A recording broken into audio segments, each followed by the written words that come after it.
You know, if you had asked me earlier today if I thought the world needed a 2-hour long documentary about the Postal series, I would have said, I'm not sure. That was very entertaining, and I'm very glad it exists. And I'm going to welcome up the filmmakers Ted Sully and Jason Sirkowski. And I believe we also have some special guests in addition to the filmmakers. We got Mike J and Vince.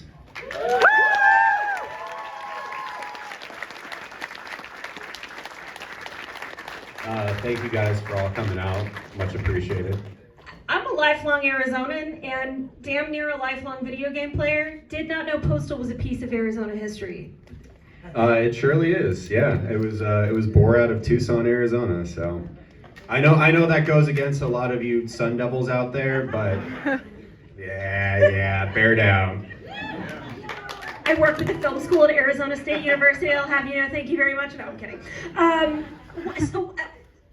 Why did you two want to make a documentary about Postal? What was your tie to this franchise? What about this demanded this kind of film treatment? Well, so me and Tad both went to film school at U of A, and shortly after graduation, we had met through like a random event. It had nothing to do with film, and we hit it off. We became best friends. We ended up becoming roommates, and we're both huge nerds. We're both gamers, and we're both filmmakers. And so we wanted to basically marry those two passions together. And so we thought, oh, you know, it'd be really cool if we did like a YouTube series, something about video game development.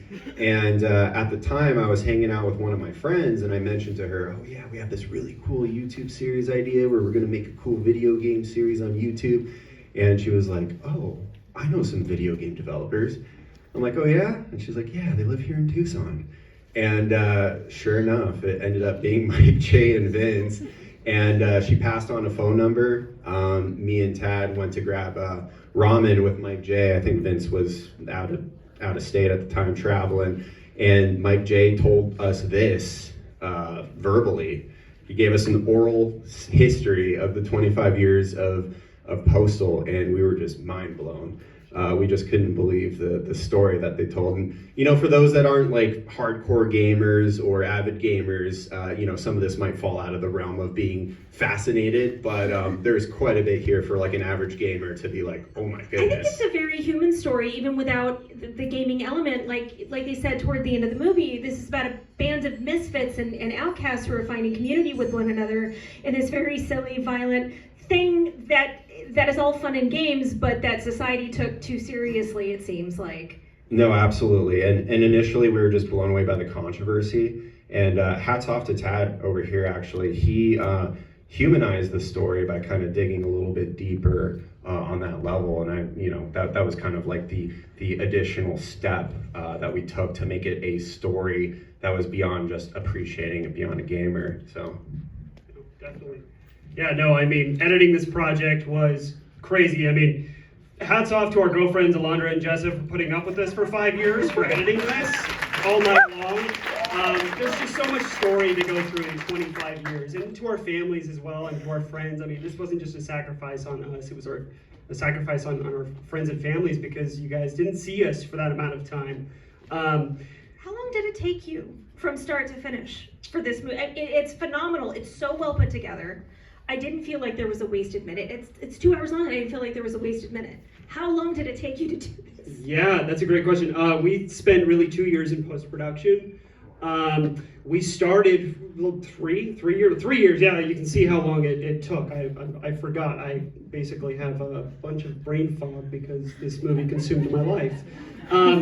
But yeah, no, we were actually we were editing it at the same time. We were also shooting with Mike and Vince. So at the same time, we'd hit them up and be like, hey, we need to do another B-roll day, or we need to do another interview, because ultimately we forgot about an entire segment in Postal 2. And so we had to reach back out to Vince and to Mike and be like, hey, we need to reshoot. So kind of going back and forth at the same time. Yeah, and I was really impressed by the treasure trove of archival footage that you found of everybody losing their minds about Postal in the early 2000s and the late 90s. And when I asked, how did you find all of that? And also, if I can ask these gentlemen over here, what's it like sitting in a theater revisiting this sort of panic, this sort of news and government panic about this thing you created? That basement in the beginning with all the dust. He's got it's a locker full of postal crap. It's a postal museum. Yeah, I mean. I gotta take a piss. I thank everyone for being here. I want to thank Ted and Jason. These guys really did a very good job. And I just seen this in its finished form for the first time myself tonight with all of you. And I want to say thanks again. And I gotta go take a piss. Yeah, I mean, he should just go in the corner, but. I think that's a good note to open it up to the rest of the, and right there in the dead center, the blonde woman right there. What's your question? You. Me. Is there any way to see the movie? Is there any way to see the movie? Is there a distribution conversation happening? Yeah, so we have physical Blu-rays being produced right now. We just sent the film out to our Blu-ray manufacturing plant in LA. So we're looking at a late spring release, but concurrently, it's going to be on streaming platforms come this spring, Apple and Amazon, and possibly other streamers. So really excited to announce that. That's awesome. Do we have another question in the house? Yeah, right there. I was curious because obviously it happened very fast on audience is kind of targeted initially. I was wondering how you guys felt producing something since the audience for this game itself has changed so much, going from people who, like make offensive jokes and things like that, and I have a really decent audience for a game that's not PC at all. Yeah, for those who couldn't hear, they were asking about the changing demographic of the audience of Postal as time went on. Yeah, I mean, we've kind of always just made shit that we like to laugh at. Like, to be honest, we don't care who likes our stuff. I mean, exactly. Like, we hope that people do because we have to make money to keep making it, but really we just want to laugh, and we'll spend our money to laugh and have fun. And somehow we haven't been canceled in 30 years. I mean, they've tried a lot, and we're still banned in a lot of places, which is like... Joe Lieberman went hard on you. He did, and... Never liked that man. No. We don't need to talk about Joe Lieberman here. Robert Coffey, yeah, that guy's pompous. Yeah, I mean, we just keep making this, and we hope that people play it, and they do, but, there's still really sensitive people out there. I mean, it's very much banned in a lot of places. It's not available on Xbox, and in Germany, which is a major gaming country, they can't buy it. So, like, we still do it, and we hope people have access to it, but they just don't. And maybe that'll change one day, because clearly more people have access to it now than they did 25 years ago. So. Do we have another question? Yeah, in the very back in the hat. Yeah, Hey, you. Hey, are there any new versions of like Postal 2 coming out? So yeah, the end of the movie kind of skipped through everything we've done the last 8 years, but there's a lot more coming. We actually have a lot more coming out in the future than we ever have in the past. There is a VR version of Postal 2 being made right now by a big company called Flat to VR. It's going to be coming out for Oculus and PlayStation and Steam VR. So yeah, and there's a lot more where that came from. We just haven't announced it yet. So thank you. All right. Any other questions in the room? Right here, this gentleman. Yeah, I was just wondering, considering you guys are gamers, I was wondering if you had any other favorites aside from just, Postal being the obvious one. Yeah, what do the Postal guys play, and what do you, the guys who made a movie about Postal, play? Personally, I like the last 15 years, I really only played Grand Theft Auto games and and Red Dead and I mean, there's a couple other here and there. I was really into Remedy games, Alan Wake and Quantum Break, but I mean, really just GTA style games, which sounds obvious. But what do you play, Vince? I can't say. But I feel a lot better. What do you guys play? Yeah, so interviewing John St. John, the voice of Duke Nukem, was one of my favorite parts of this production. I'm a huge fan of Duke Nukem 3D and Doom 2. My dad, who's here actually, and my mom who flew in from Hawaii, I remember watching him play Doom growing up, and that sort of just made me, I guess, the gamer that I am today. So being able to insert all these clips and be able to play these games for the movie was a blast. And just a quick funny story, Tad would be in the editing bay just going hard on editing, and we would have basically a shot list of all the games we needed to play, and I would compile them together and be like, Doom 2, Duke Nukem, Grand Theft Auto. Tad, I gotta go play these games and record the gameplay while you edit, so I'm gonna go downstairs and fire up the bitch. So I was the gameplay guy, and that was a good time. And obviously we shared a workload, but yeah, Doom 2 for sure. I played everything besides Postal to get my mind off of this documentary. I mean, when you work on it for so long, you need Are you something gonna play it? refresh. Are you gonna play Postal now? Well, I have played it, but I think I've gotten enough Postal in my life to. I thought that too, but it just keeps going.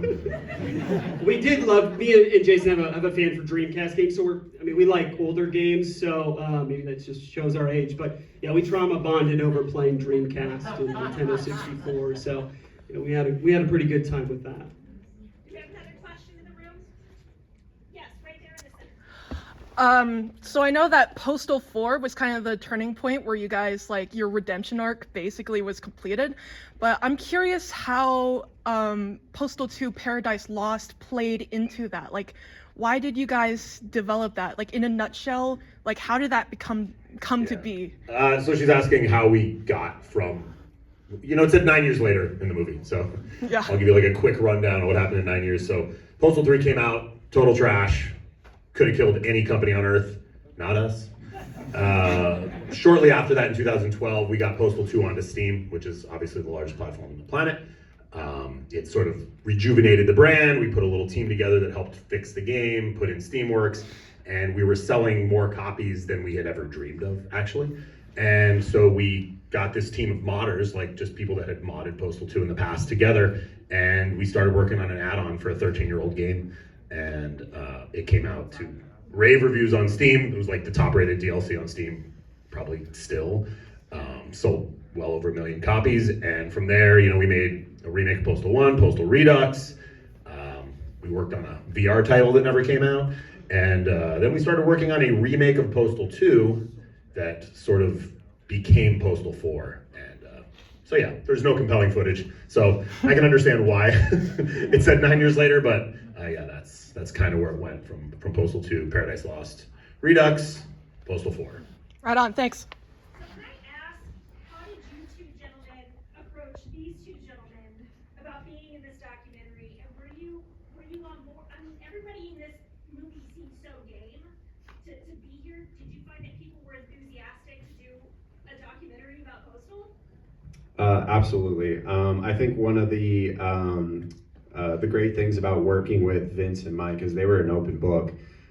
For us, being documentarians that want to approach video game developers, our first reaction is, well, we don't have a footing in this industry. We don't know anybody in this industry. Everyone's probably going to shut us down real quick. We talked to them and sent over a message, and they responded right away. And that's the thing I love about them, and that's why I think that they persisted for this long as a company. They're responsive to people that ask questions. They're responsive to people that are interested in their product and them as people. And it's kept them around for all these years because they show genuine interest in their fans. They show genuine interest in people that appreciate what they do. And I think we showed that to them, and that's why they responded back. So it was... Well, for us though, we're kind of media whores.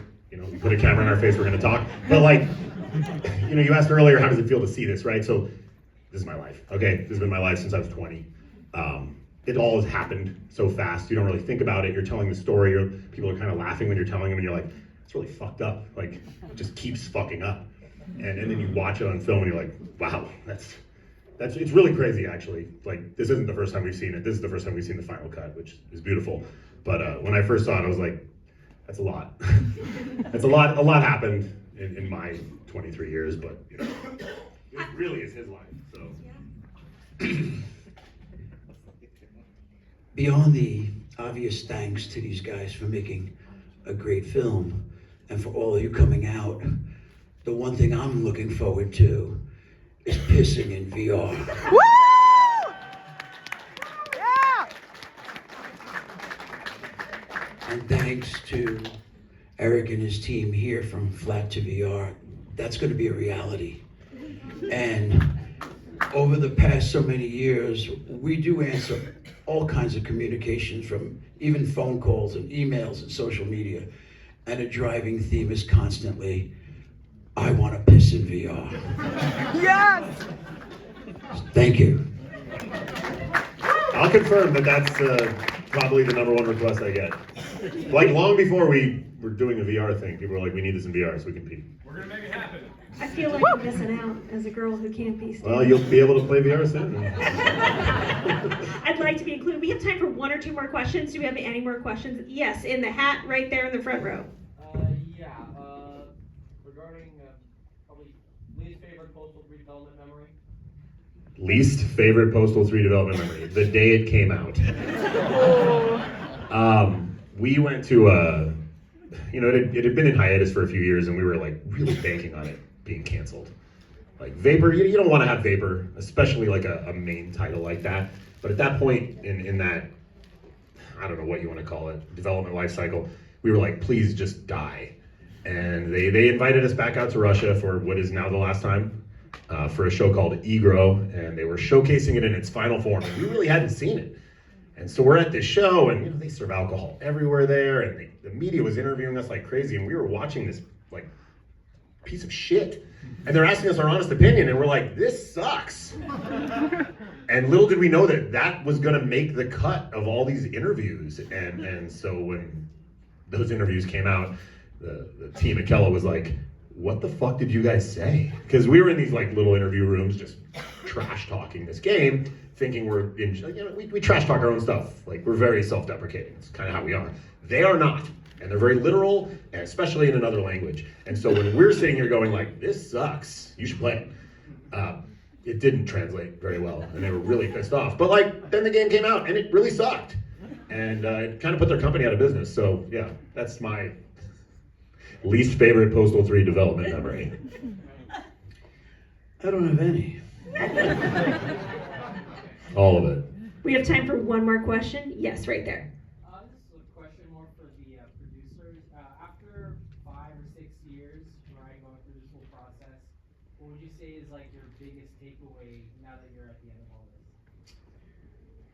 Don't edit your own films. So true.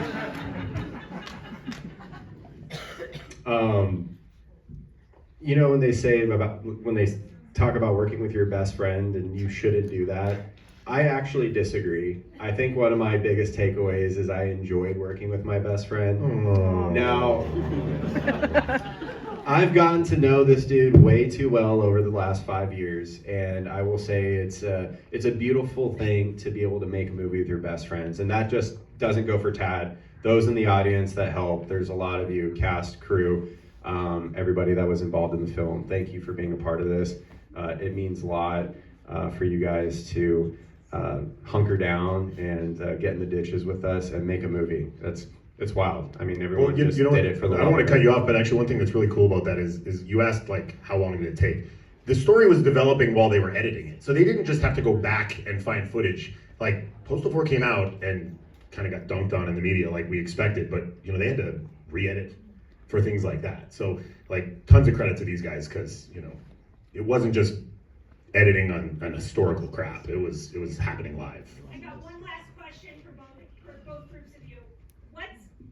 What's next for you now that this is done and entering the world? What's next for the Postal franchise? For me specifically, it's to take a 6-month-long break, catch up on some backlog of movies and video games, and just think about nothing for a little bit. And I think just refresh my brain and then come back at it when I feel, I guess, have a clean slate.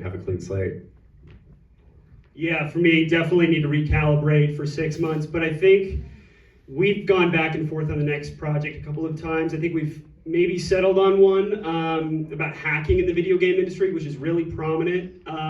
Still kind of developing that story, but we want something that's going to appeal to obviously gamers, because that's kind of where our roots are, but also something that's going to be interesting to a general audience. Let's just hope it doesn't take another 5 years for us to get there. What about the YouTube channel? You can go back to that. I I think, think we broke them actually. Like We did. I got ramen with them, and they're like, "We're making this YouTube series, and we want to do an episode on Postal." And I was like, "Great!" So I talked to them for a couple hours, and they were like, "We'll get back to you." And the next day, they were like, "This is not a 1 hour like YouTube video. Like this is a doc." And I was like, "Great, sure." Yeah. People tell us stuff like that all the time. So hats off to these guys for taking up a lot of time. thank you. And thank you to our Tucson crew. Thank you to everybody who worked on this. If you worked on this film, if you wouldn't mind standing, if you had any shape of form of working on the film, please, we'd love to give you a round of applause. You guys did great. We couldn't have done it without you. So thank you so much. And regret nothing. Yes, thank you. Yes, it is Jason's birthday, everyone. Will you be in the lobby for a little bit if people want to come say hi to you, or are you getting out of here? All right, if you want to talk to the filmmakers, they're going to be here for a little while out in the lobby. Please don't clog the hallway. There are shirts. If you would like a Postal shirt or poster, please come and talk to us. We're happy to give out some merch to you guys. Thank you. One final round of applause. Thank you all for coming.